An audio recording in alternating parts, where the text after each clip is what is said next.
রাব্বুল আলামিন বলেন, وبشر الذين آمنوا وعملوا الصالحات أن لهم جنات تجري من تحتها الأنهار كلما رزقوا منها من ثمرة رزقا قالوا هذا الذي رزقنا من قبل وأتوا به متشابها ولهم فيها أزواج مطهرة وهم فيها খালিদুন।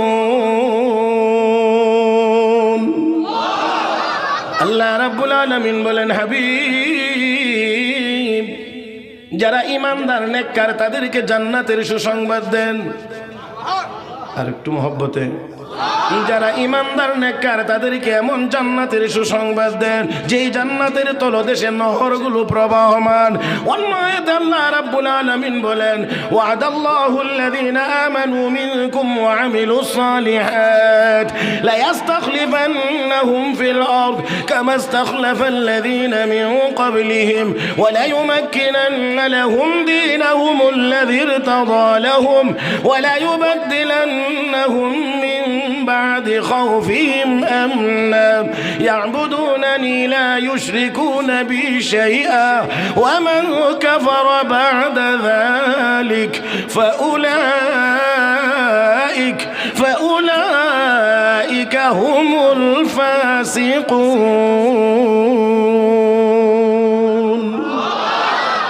আল্লাহ রাব্বুল আলামিন বলেন, যারা ঈমানদার হওয়ার সাথে সাথে নেককার, এমন ঈমানদারদের সাথে আমার তিনটা ওয়াদা। এক নাম্বার ওয়াদা হলো, এই পৃথিবীর শাসন ক্ষমতা আমি আল্লাহ ঈমানদারদেরকে দান করব। দুই নাম্বার ওয়াদা, ইসলাম ধর্মকে আমি আল্লাহ প্রতিষ্ঠিত করে দেব। তিন নাম্বার ওয়াদা, সারা দুনিয়ার সকল কাফের বেঈমানদের জুলুম নির্যাতনের হাত থেকে আমি আল্লাহ নেককার ঈমানদারদেরকে নিরাপত্তা দান করব। ও ভাইয়েরা, নিরাপত্তা কে দিবেন? বলেন আওয়াজ করে, আমার আর আপনার নিরাপত্তা কে দিবেন? আল্লাহ রাব্বুল আলামিন যদি নিরাপত্তা দেন, সারা দুনিয়ার কাফের বেঈমান মিলেও, সকল শক্তি মিলেও তার নিরাপত্তা নষ্ট করতে পারে না। আমার আল্লাহ যদি নিরাপত্তা না দেন, হাজারো চেষ্টা করেও নিজেদের লোক জায়গায় জায়গায় সিটিং দিয়েও ৪৫ মিনিট সময়ও পাওয়া যায় না।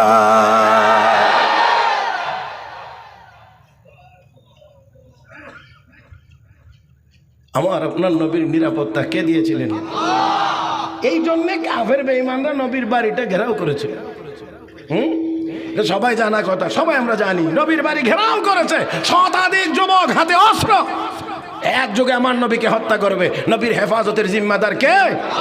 ইয়া আইয়ুহার রাসূল বাল্লিগ মা উনজিলা ইলাইকা মির রাব্বিক ওয়া ইন লাম তাফআল ফামা বাল্লাগতা রিসালাতা ওয়াল্লাহু ইয়াসিমুকা মিনান নাস ওয়াল্লাহু ইয়াসিমুকা মিনান নাস। হাবিব, টেনশনের কোনো কারণ নাই, দায়িত্ব পালন করেন। হেফাজত আপনাকে করবেন আপনার আল্লাহ। আমি আল্লাহ হেফাজত করব। এই জন্য আমার আপনার নবীর উপরে যা কিছুই হয়েছে, আমার নবীকে কেউ হত্যা করতে পারে নাই। মুহতারাম হাজিরিন, কোরআনের হেফাজতের জিম্মাদার আল্লাহ। এই জন্য সারা দুনিয়ার চক্রান্তকারী আর ষড়যন্ত্রকারীরা ষড়যন্ত্র করে কোরআনকে দুনিয়া থেকে উৎখাত করতে পারে নাই, আজকেও পারে নাই, কখনোই পারবে না। উৎখাত করার চিন্তা যারা করেছে, লক্ষ্য করলে আপনারা দেখতে পাবেন ১,০০০-এর বেশি মাদ্রাসার বিরুদ্ধে উল্টা সিধা রিপোর্ট দুদকে জমা দিয়েছে। এমন ব্যক্তিদেরকে আমার আল্লাহ এই দুনিয়ার জীবনে আমাদের চোখের সামনে কলাপাতার বিছানায় রাতের অন্ধকারে শোয়ায় রাখছে।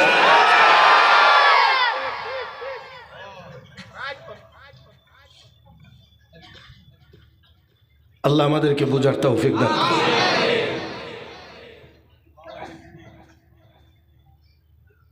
তখন নবীর বাড়ি ঘেরাও করছে। আল্লাহ নবীর আল্লাহ আজকেই আপনার হিজরতের সময়।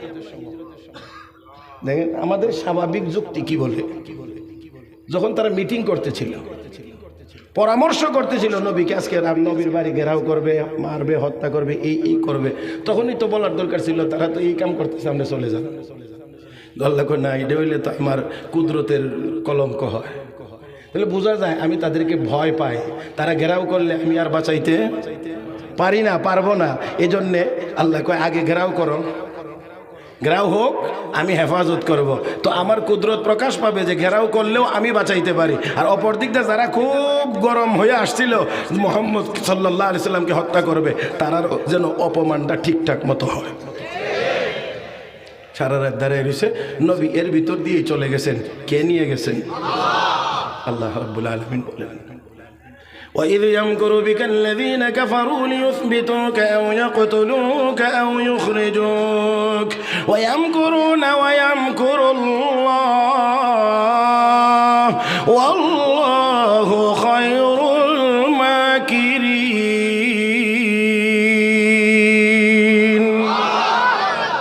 হাবিব, আপনার ব্যাপারে তারা ষড়যন্ত্র করছে, আর আমি আল্লাহ কৌশল অবলম্বন করেছি। আমার কৌশলের সামনে কারো ষড়যন্ত্র চলে? আমার কৌশলের সামনে কারো ষড়যন্ত্র চলে না, চলতে পারে না, পারে না, পারে না, পারে না। আমার ভাইয়েরা, দুনিয়ার কাফের বেঈমানেরা ব্রিটিশরা যখন এই দেশ শাসনের নামে শোষণ করেছিল, লক্ষ লক্ষ কোরআনের কপি আর কোরআনের ভলিউম টাকা দিয়ে কিনে সমুদ্রে তারা ডুবিয়ে দিয়েছিল। উদ্দেশ্য ছিল কোরআন থেকে মুসলমানকে দূরে সরাইয়া দিবে। কারণ তারা দেখে যতই যা কিছু করি, কিন্তু মুসলমানকে দমন করা যায় না। শক্তি পায় কোথায়? পাওয়ার হাউসের নাম হইল এই মাদ্রাসা। এখান থেকে কোরআন শিখে, আর শিখলেই তাদের পাওয়ার বেড়ে যায়। এই জন্য মাদ্রাসাগুলো বন্ধ করো। ইতিহাস যদি দেখেন আপনারা, তাহলে দেখবেন সব জালেমের হামলাটা মাদ্রাসার উপরে করেছে। কারণ মাদ্রাসা যদি না থাকে, মসজিদ বন্ধ করা লাগবে না, অটো। মসজিদ বন্ধ করা লাগবে না, অটো বন্ধ হয়ে যাবে। কারণ মাদ্রাসা থেকে ইমাম প্রোডাকশন হয়, মুয়াজ্জিন প্রোডাকশন হয়, খতিব প্রোডাকশন হয়, তারাবির ইমাম প্রোডাকশন হয়। তো এইটা বন্ধ করতে ওইটার বন্ধ করা লাগে না, এমনিতেই বন্ধ হয়ে যায়। আমার ভাইয়েরা, আমার বন্ধুরা, এই জন্য লক্ষ লক্ষ কোরআনের কপি তারা আগুন দিয়ে জ্বালিয়ে দিয়েছে, পানিতে ডুবাইয়া দিয়েছে। হযরত আকদাস হযরত মাওলানা মুনাজির ইসলাম হযরত মাওলানা রহমতুল্লাহ কিরানবী রহমতুল্লাহ আলাইহি এক সমাবেশে গেছেন। গিয়ে ভাষণ দেওয়ার আগে কয়, কোরআনের একটি আয়াত তিলাওয়াত করব, যদি ভুল হয় সংশোধন করে দেওয়ার মতো কোনো হাফেজে কোরআন কি এখানে আসো? বলা মাত্রই 200 হাফেজে কোরআন দাঁড়াইছে। বর্তমান দুনিয়ার সব কোরআন যদি কোনো জালেম, আল্লাহ মাফ করুন, নিয়ে যায়, সমুদ্রে ডুবাইয়া দেয়, তাহলে এখন তো আর 200 জন নয়, বর্তমান পৃথিবীতে যদি বলা হয় কোরআনকে আবার নতুন করে লিখতে হবে, 4 কোটি হাফেজে কোরআন দাঁড়াবে। আর যদি বলি 2024 সালে সারা পৃথিবীর শ্রেষ্ঠ হাফেজ কোন দেশের, অত্যন্ত সাহস করে শুকরিয়ার সাথে বলবো 2024 সালের সেরা হাফেজ আমার বাংলাদেশের।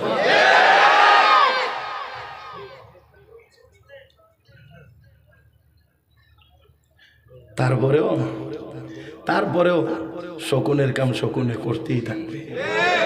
তবে আমাদের গ্রাম্য ভাষায় একটা কথা বলে, শকুনের দোয়ায় গরু মরে না।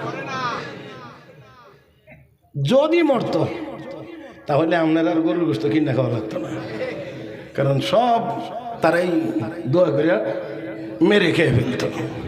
হ্যাঁ, এই জন্যে মনে রাখতে হবে, মোল্লা মৌলবীরা সবাই একটু কিলাইতে মজা হয়। কিল বুঝেন? কিলাইতে মজা হয়, কারণ হচ্ছে মোল্লা মৌলবীরা হচ্ছে বালিশের মতো, বালিশে কিল দিতে খুব মজা লাগে। কথা বুঝছেন না? কিন্তু এরা যদি কই ওয়ালে মার তো দিবে না। কথা বুঝছেন না? নরম আরাম পাওয়া যায়। তবে একটা কথা হলো, অনেক নরম জিনিস লাস্টিং করে বেশি, অনেক নরম জিনিস লাস্টিং করে বেশি, শক্ত জিনিস ভেঙে যায়। এর একেবারে উৎকৃষ্ট উদাহরণ হলো জিহ্বা নরম, দাঁত শক্ত। দাঁত জালেম, জিহ্বা মাজলুম। দাঁত মানে কি বলতে কোনো অসুবিধা আছে নাকি? আরে দাঁত জালেম, জিহ্বা মাজলুম, সুযোগ পাইলেই দাঁতে। কিন্তু এই দাঁতই যখন আবার বিপদে পড়ে, তখন আর জিহ্বাকে বলতে হয় না হেল্প মি, আমাকে একটু হেল্প করো, এটা বলতে হয় না। জিহ্বা অটো ঠেলে উপকার করে। কিন্তু এরপরে ওই নিমক হারাম দাঁত কতক্ষণ পরে গিয়া আবার কেস করে ওঠে। ঠিক এমনই অনেকে করে আলেম ওলামাদের সাথে। তবে তারপরেও মনে রাখতে হবে জালেমরা ওই দাঁতের মতো ভেঙ্গে পড়ে যায়। জিহ্বা নিয়ে মানুষ কবরে যায়, দাঁত নিয়ে সবাই কবরে যাইতে পারে না। দাঁত ঝরে পড়ে, জিহ্বা মুখের ভিতরে থাকে, শক্তরা দুনিয়া থেকে বিদায় হয়ে যায়। নরম উলামায়ে কেরাম এখনো আছে, কিয়ামত পর্যন্তই থাকবে।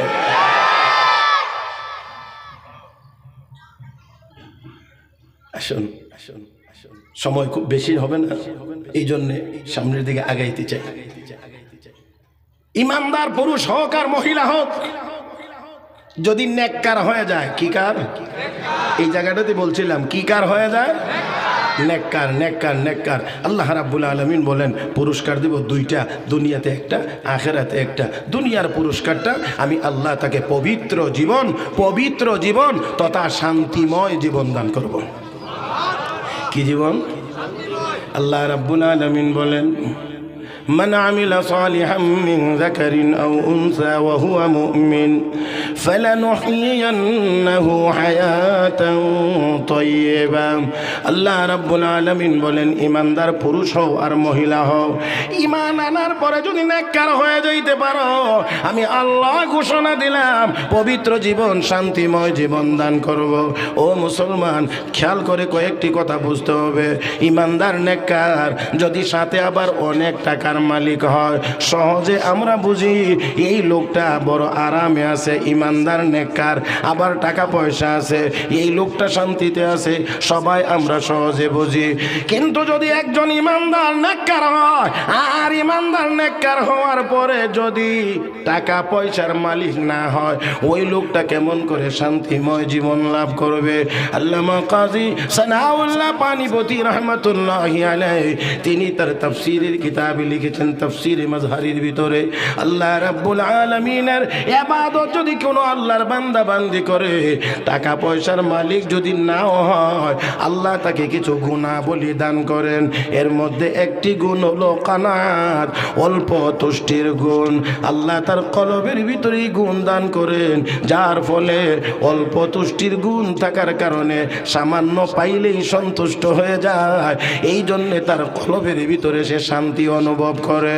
আমার ভাইয়েরা, কোন মানুষের মধ্যে যদি ওই কানাতের গুণ না আসে, সামান্য পাইলে যদি সন্তুষ্ট হওয়ার গুণ অর্জিত না হয়, দুইটা পৃথিবী স্বর্ণ দিয়ে ভরে দিলেও আল্লাহর নবী বলেন লাবতাগা সালিসান, তাহলে 3 নাম্বার আরেকটা তালাশ করবে।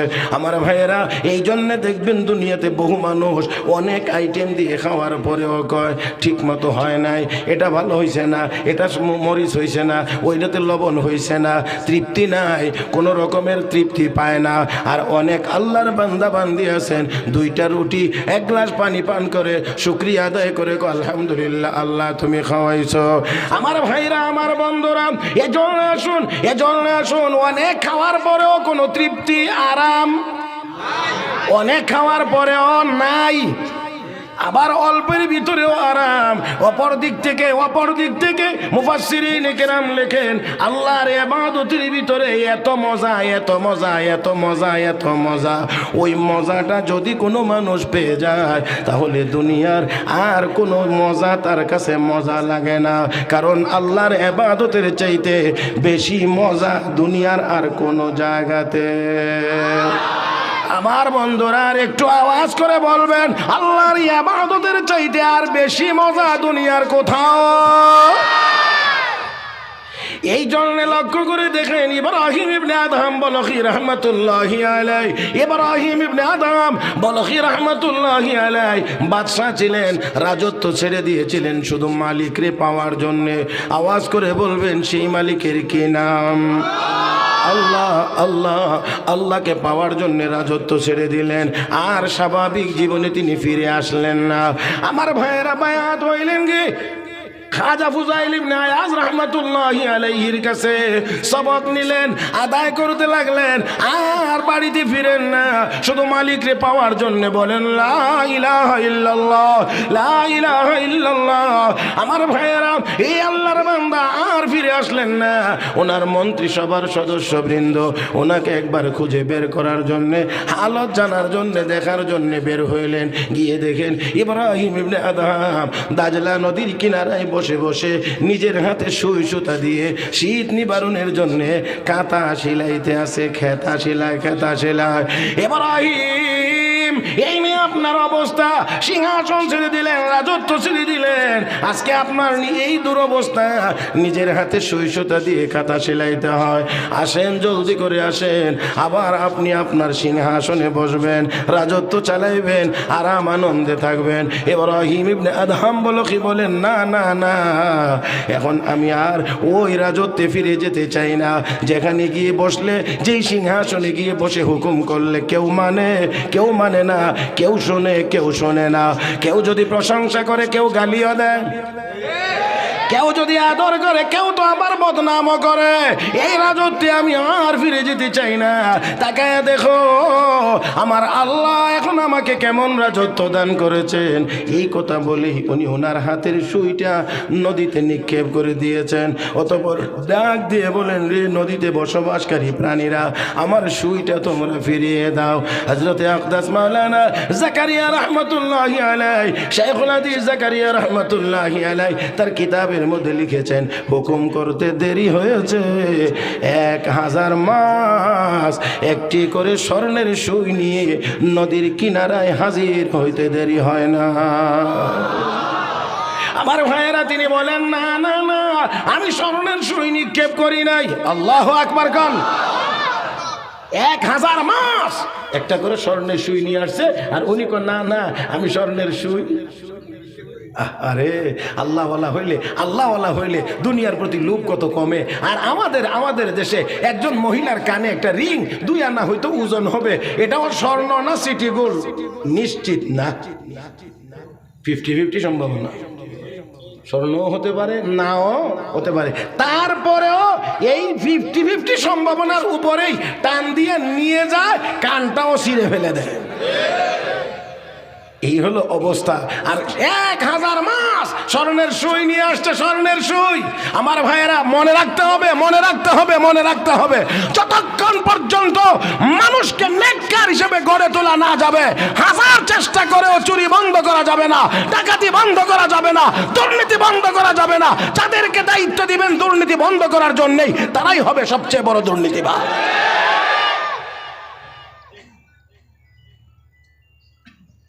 হযরত ওমর ফারুক রাদিয়াল্লাহু তাআলা আনহু মসজিদে নববীর মিম্বরে দাঁড়ান খুতবা দেওয়ার জন্য। জুমার দিন জামা সেলাই করা, নতুন সেলাই করা না, মিয়া সিরা ভরার কারণে সেলাই করা, তালি দেওয়া। একদিন দেখা গেছে সুন্দর নতুন জামা গায়ে দিয়ে দাঁড়াইছেন মিম্বরে খুতবা দেওয়ার জন্য। এমনি মুসল্লি একজন মাঝখান থেকে দাঁড়ায়, কই, ইয়া ওমর লা তাখতু, আমার খুতবা বন্ধ, আগে জামার কৈফিয়ত দিয়ে এলো। এত সুন্দর পাঞ্জাবি পাইছেন কই? আপনারা মনে মাঠে নাই আছেন? হ্যাঁ, কারে কয়? হযরত ওমরকে। হযরত ওমর যে রাস্তা দিয়া যান, মিস্টার ইবলিসও এই রাস্তা দিয়া হয় না, মিস্টার ইবলিসও এই রাস্তা দিয়া। হযরত ওমর যে রাস্তা দিয়ে হাঁটেন, শয়তান যায় না। যে ওমর মসজিদে নববীর মিম্বরে দাঁড়িয়ে হুঙ্কার দিলে রোম সাম্রাজ্য, পারস্য সাম্রাজ্য থরথর করে কাঁপে, সেই হযরত ওমরকে মিম্বরে রেখে একজন মুসল্লি কই, ইয়া ওমর লা তাখতু, খুতবা বন্ধ, আগে পাঞ্জাবির কৈফিয়ত চাই। গণতন্ত্র খোঁজেন না? গণতন্ত্র যদি কোনো কিছু থেকে থাকে তো গণতন্ত্র তো ওইটার নাম। যে রাষ্ট্রপ্রধানকে জিজ্ঞেস করা যায় আপনি পাঞ্জাবি কোথায় পাইছেন, হিসাব দেন, এটার নাম গণতন্ত্র হতে পারে। আর আমরা যেটা গণতন্ত্র বলে, মাশাআল্লাহ, এটার মধ্যে কি আছে না আছে আমার ছোট মুখে এত বড় কথা বলা যায় না, কারণ আমরার মতো দুর্বল চোখের পাওয়ার ওই দেখি এটার মধ্যে ভুলের আর ত্রুটির অভাব নেই। এই যে গণতন্ত্র নামে যে লাড্ডুটা আমরা খাওয়াইতে আছে, এটার ভিতরে যে কি পরিমাণ কি ভুল আছে এটা আমরা ছোট চোখেই ধরা পড়ে। আর যাদের চোখের পাওয়ার বেশি এদের তো অভাবই নেই। যাই হোক মোহতারাম হাজরিন, আব্রাহাম লিঙ্কনের গণতন্ত্র যদি 49টা হাতি একটা হাতিরে ভোট দেয়, কথা বুঝছেন, 49টা হাতি একটা হাতিরে ভোট দিছে, আর 51টা ছাগলে একটা ছাগলের ভোট দিছে, আব্রাহাম লিঙ্কনের গণতন্ত্র ছাগল প্রধানমন্ত্রী।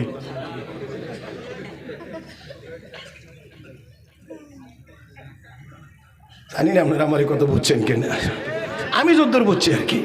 হ্যাঁ, যাক, এদিকে যাওয়ার দরকার নেই, আব্রাহাম লিঙ্কনের কাছে থাক। হযরত ওমরকে বলছে ইয়া ওমর, খুতবা বন্ধ, পাঞ্জাবি। আসল ঘটনা হলো বিদেশ থেকে কাপড়ের টুকরা আসছে হাদিয়া, এক পিস করে রাষ্ট্রীয় কর্মকর্তা কর্মচারীদের জন্য এক পিস। যেই মুসল্লি দাঁড়াইছেন সেই মুসল্লির ছেলেও একজন রাষ্ট্রীয় কর্মকর্তা, কিন্তু সাইজে একটু লম্বা হওয়ার কারণে এই কাপড়ের টুকরা দিয়ে ওনার জামা হয় না। আর আমিরুল মুমিনিন হযরত ওমর ছিলেন আরেকটু লম্বা, ওই কারণে ওই কাপড়ের কাপড়। এই জন্য মুসল্লি দাঁড়ায় কয় আমার ছেলে এক পিস কাপড় পাইলো, ওর জামাটা হয় না। আপনি তো আমার ছেলের চেয়ে আরেকটু লম্বা, তো আপনার জামা কেমন করে হইলো? নিশ্চয়ই আরেকটা বেশি নিছেন।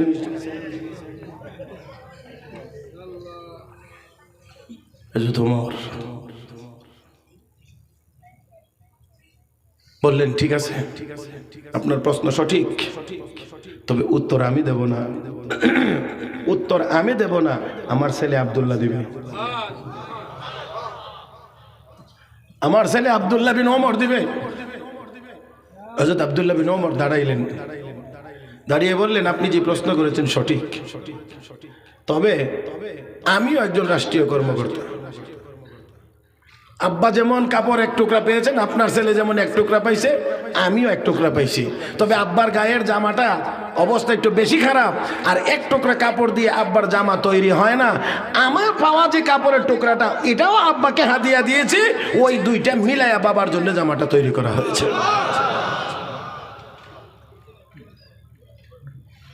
এমনিতেই না, এমনিতেই না। হযরত ওমর মদিনার জমিন দিয়ে হাঁটেন, মাটি কাঁপে, মেজাজ গরম, মেজাজ গরম, মেজাজ গরম। কেন গরম?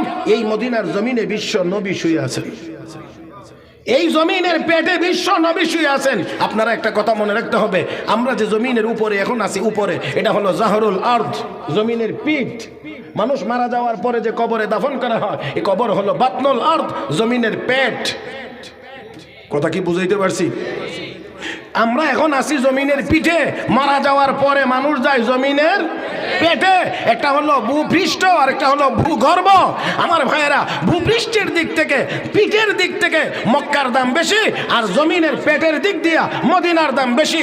মক্কার পিঠের দিক দিয়ে বেশি হওয়ার কারণ মক্কার জমিনের পিঠে আল্লাহর ঘর বাইতুল্লাহ অবস্থিত, আর মদিনার জমিনের পেটের ভিতরে মুহাম্মাদুর রাসূলুল্লাহ অবস্থিত।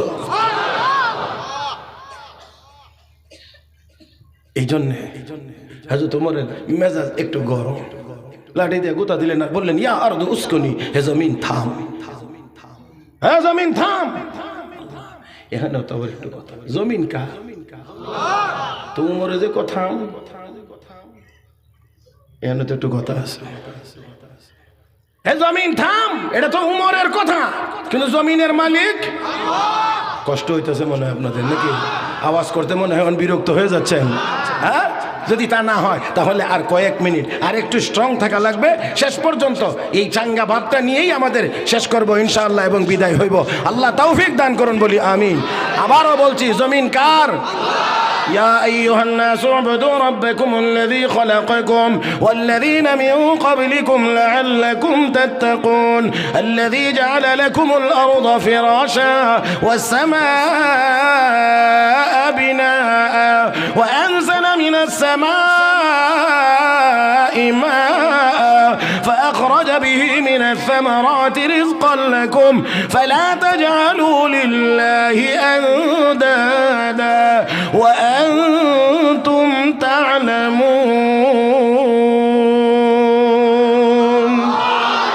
আল্লাহ রাব্বুল আলামিন বলেন, দুনিয়ার মানুষ ওই রবের ইবাদত করো যেই রব তোমাকে বানাইছেন, তোমাদের পূর্বপুরুষদেরকে বানাইছেন, যেই রব জমিনকে বিছানা বানাইছেন, আসমানকে ছাদ বানাইছেন, যেই রব আসমান থেকে বৃষ্টি নাজিল করে জমিনকে উর্বর করে ফসল ফলাইয়া তোমাদের রিজিকের ব্যবস্থা করেছেন।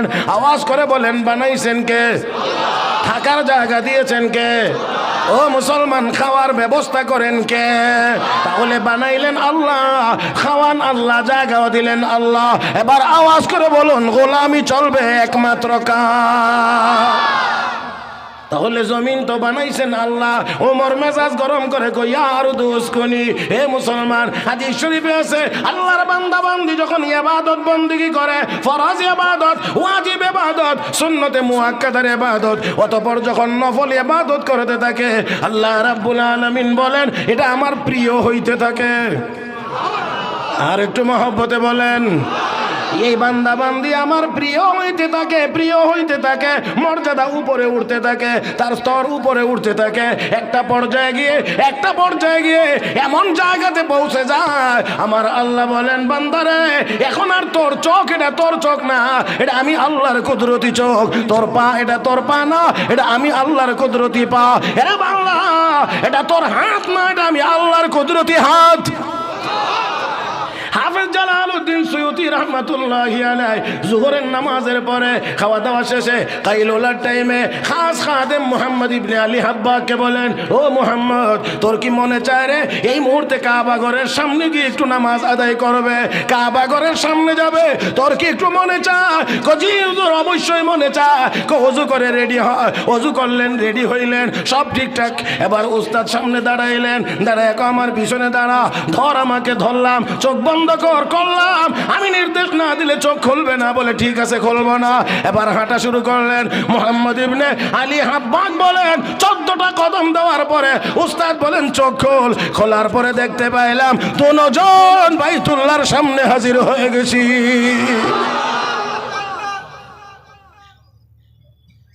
আমার ভাইরা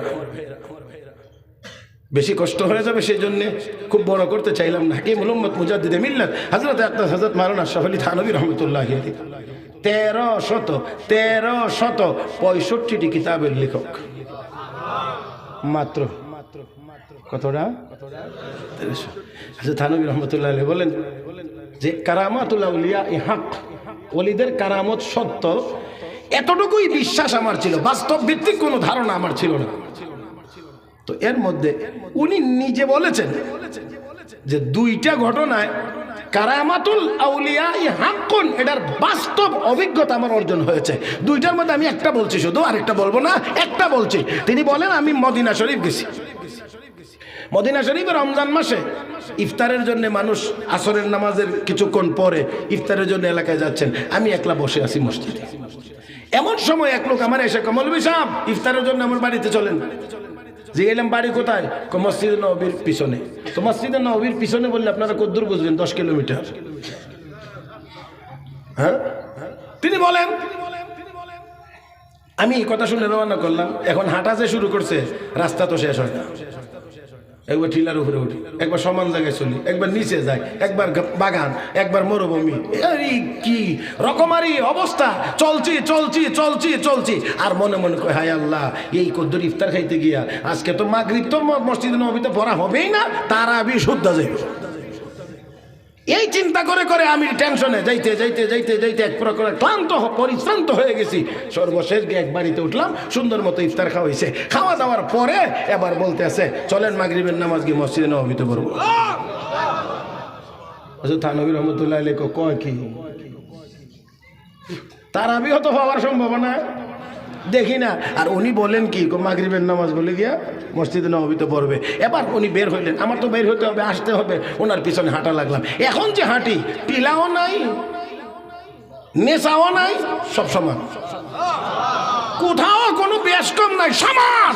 মাত্র কয়েক মিনিট হাঁটার পরেই মসজিদে নববীতে হাজির হওয়ার পরে দেখি কোনো মুসল্লি নাই, একজন ঝাড়ু দিতেছে। ভাবলাম সবাই নামাজ পড়ে চলে গেছে। গিয়ে জিগাইলাম ভাই তারাবি হয়ে গেছে? এখন ওই খাদেমে আমার দিকে চোখ রাঙ্গায় বলেন কি, মানুষ ইফতার করতে গেছে, খাওয়া দাওয়া করে আসতেছে, আমি রেডি করতেছি, আইসা মাগরিবের জামাত হবে, আপনি এখন তারাবির নামাজ দিয়েছে।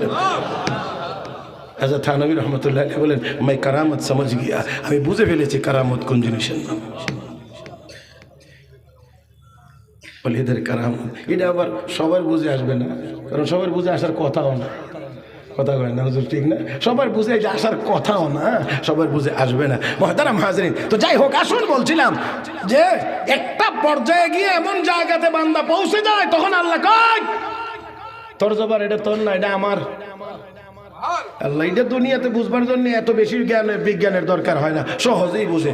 একজন কর্মচারী মালিকের দোকানে কাজ করতে করতে করতে করতে এমন বিশ্বাস অর্জন করছে, এক পর্যায়ে মালিক করে, বাবা তুই তাই আমার বেশি আমন লাগতো না, অন্য কেউ কোনো কিছু বললে আমার কাছে আমন লাগতো না, ওই সুরত আলী যদি দেখে বুঝে না তুষার কথা কয় না, কথা কয় না। হে বললেই আমার বলা, সে বুঝলেই আমার বোঝা। তো দুনিয়াতে যদি একজন কর্মচারী মালিকের আস্থার বিশ্বাস অর্জন করতে পারলে, তার সিগনেচারে যদি মালিকের সিগনেচার হয়, তাহলে কোন গোলাম যদি আল্লাহকে সন্তুষ্ট করতে পারে, জমিনকে ওই ব্যক্তি যদি বলে এটা আমার আল্লাহ কয় বান্দা তোর জবান তোর না, এটা আমার কুদরতি জবান, হযরত তোমার তো ওই তবকার। এই জন্য যখন বলছেন ইয়া আর দুসকনি, জমিন থাম, আমার আল্লাহ কয় জমিন রে, এটা উমরের নির্দেশ না, এটা আমি আল্লাহর কুদরতি জবানের নির্দেশ। থেমে যা, থেমে যা। এই যে ভূমিকম্প বন্ধ হয়েছে ১৫০০ বছরের ভিতরে, মদিনাতে আর ভূমিকম্প হয় নাই, আর কোনোদিন হবে না। হায় হায় হায় হায়, আমরা সেই মুসলমান, আমরা সেই ওমরের উত্তরসূরি। আজকে আমরা কোথায় কি হয়ে গেলাম? সেই জন্য আমি বলে থাকি আমরা ওই মুসলমান। চিনতে আমরা নিজেদেরকে ভুল করেছি। আমরা ওই মুসলমান যারা মসজিদে নববীর মিম্বরে দাঁড়িয়ে ইয়া সারিয়াতুল জাবাল বলেছি, আওয়াজ 1000 মাইল দূরে চলে গিয়েছে, লাঠি দিয়ে গোটা দিয়েছি, ভূমিকম্প বন্ধ হয়ে গিয়েছে, যুদ্ধের ঘোড়া রাতের অন্ধকারে দাজলা নদীর উপর দিয়ে দৌড়িয়েছি। আমরা ওই মুসলমান জঙ্গলে, আফ্রিকার জঙ্গলে ভাষণ দিয়েছি, জঙ্গল খালি হয়ে গিয়েছে। আমরা ওই মুসলমান নামাজের মুসাল্লা বিষয়ে নদী পার হয়েছি। আমরা আল্লাহু আকবার আওয়াজ দিয়ে বাতিলের মসনদ ভেঙে চুরমার করে দিয়েছি। সেই মুসলমান ৬০ লাখ ইহুদির সামনে মাথা নত করার জাতি হতে পারে না।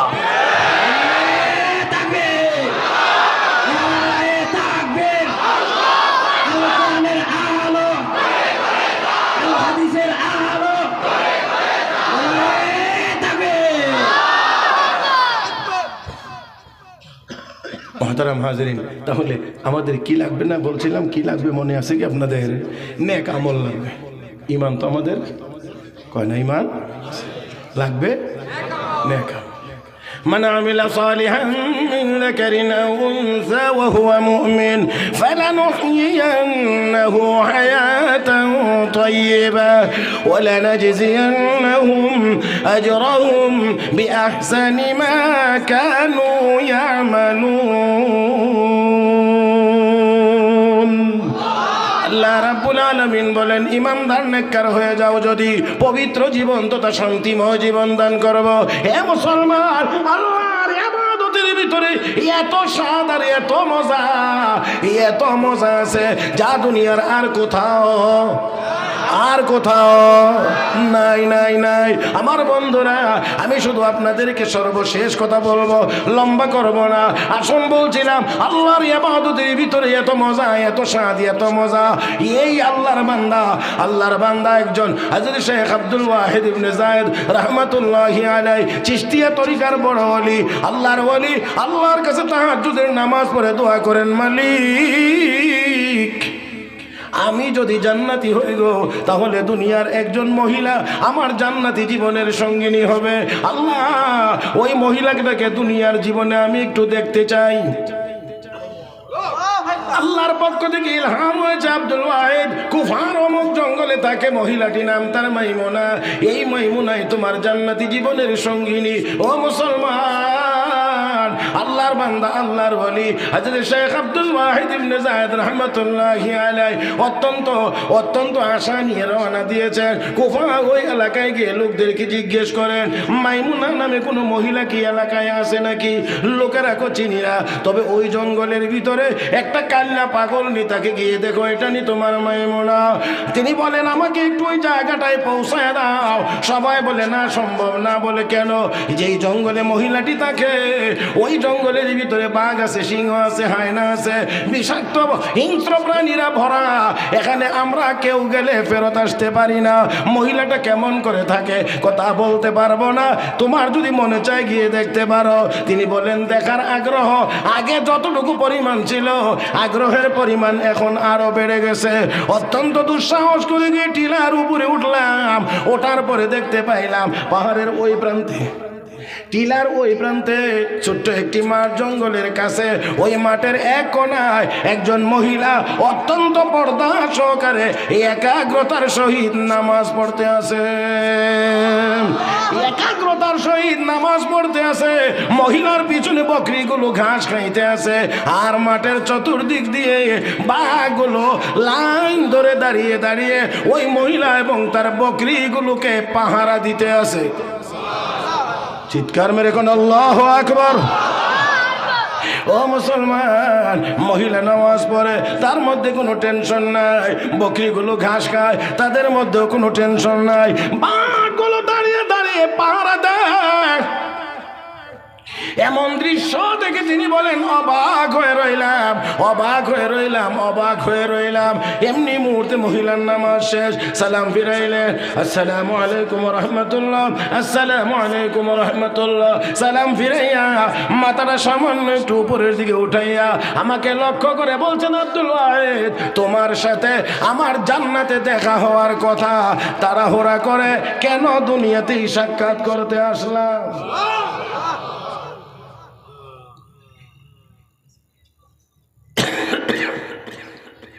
মাইমুনা, তুমি নামাজ পড়তেছিলা আমি টিলার উপরে, কেমন করে চিনলা, কেমন করে বুঝলা আমি আব্দুল ওয়াহিদ এখানে এসেছি?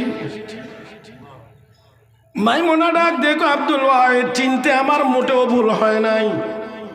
কারণ হলো আল্লাহ রাব্বুল আলামিন যেদিন সবগুলো মানুষের রূহ বানাইয়া রূহের জগতে আলমে আরওয়াহে যখন আমাদের সবাইকে প্রশ্ন করেছিলেন, আলাস্তু বিরাব্বিকুম, আমি কি তোমাদের রব নই? ওই দিন যে আমরা বালা হ্যাঁ বলে জবাব দিয়েছিলাম, ওই জবাব দেওয়ার সময়ে তুমি আব্দুল ওয়াহিদ আমার একেবারেই নিকটে ছিলা। ওই দিন থেকেই আমি তোমাকে খুব ভালোভাবে চিনে রেখেছি। ওই দিন থেকেই ভালো করে চিনে রেখেছি। মাইমুনা জবাব দাও, এই মর্যাদা কেমন করে অর্জন করেছো? তুমি নামাজ পড়ো, তোমার বকরিগুলো ঘাস খায়, বাঘে পাহারা দেয়। খেয়াল করে শুনেন মুসলমান, মাইমুনা ডাক দেখো, আব্দুল ওয়াহিদ লম্বা সময় কথা বলে, আমি আমার নেক আমলের সময়, এই ইবাদতের সময় নষ্ট করতে পারবো না। আল্লাহু আকবার। আমার নেক আমলের সময় আমি নষ্ট করতে পারবো না। আর আমরা মাশাআল্লাহ মাইমুনারা কথা বলা শুরু করলে হয়তো মোবাইলের ব্যালেন্স শেষ, না হয় ব্যাটারির চার্জ শেষ, তারপরেও কথা শেষ। মহিলা ডাক দিয়ে কয়, না, আমি এত লম্বা সময় কথা বলতে পারবো না, আমার ইবাদতের সময় নষ্ট করতে পারবো না। তবে আব্দুল ওয়াহিদ সংক্ষিপ্ত জবাব শুনে নাও। আল্লাহ রাব্বুল আলামিন কিছু দায়িত্ব বান্দা বান্দিকে দিয়েছেন, আল্লাহ নিজেও কিছু দায়িত্ব পালন করেন। বান্দা বান্দির কাজ হলো আল্লাহর ইবাদত করা, গোলামি করা, নেক আমল করা। আর আল্লাহর কাজ হলো ওই বান্দা বান্দির জানমালের হেফাজত করা। ও আব্দুল ওয়াহিদ, আমি মাইমুনা ইবাদতের মাধ্যমে আমার দায়িত্ব পালন করতেছি। বাগরে পাহারাদার বানাইয়া আমার জানমাল হেফাজত করে স্বয়ং আল্লাহ তার নিজের দায়িত্ব পালন করতেছে। আমি আপনাদেরকে এবার একটু উত্তর চাইবো, একটু আওয়াজ করে জবাব দিবেন। ওই মহিলার জীবনটা সাংঘাতিক রকমের অশান্তির জীবন। আরো আস্তে কন, আরো আস্তে কন, আরো আস্তে কন। অশান্তি না শান্তি? নেকামল সারিয়া না করিয়া? আমরা নেকামল ছেড়ে দিয়ে শান্তির জন্য স্লোগান দিই, শান্তি শান্তি শান্তি চাই। কথা বুঝেন নাই? আমরা শান্তি চাই। আমি এই জন্য মাঝে মাঝে বলি, মান্দার গাছ চিনেন নি? মান্দার গাছ জানি না, আপনার ঢাকার গাজীপুরের মান্দার গাছ চিনেন কিনা? এটার মধ্যে কি আছে?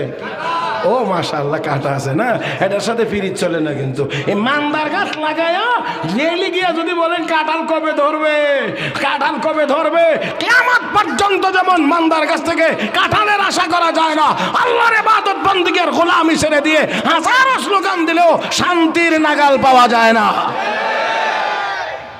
এজন্যে আমাদের কোনো জিনিসের অভাব নাই, শুধু শান্তির অভাব। ব্যক্তিগত জীবনে শান্তি নাই, পারিবারিক জীবনে শান্তি নাই, সামাজিক জীবনে শান্তি নাই, রাষ্ট্রীয় জীবনে শান্তি নাই, এমনকি আন্তর্জাতিক জীবনেও নেই। কেন নাই? কেন নাই? কেন নাই? নেক আমল নেই।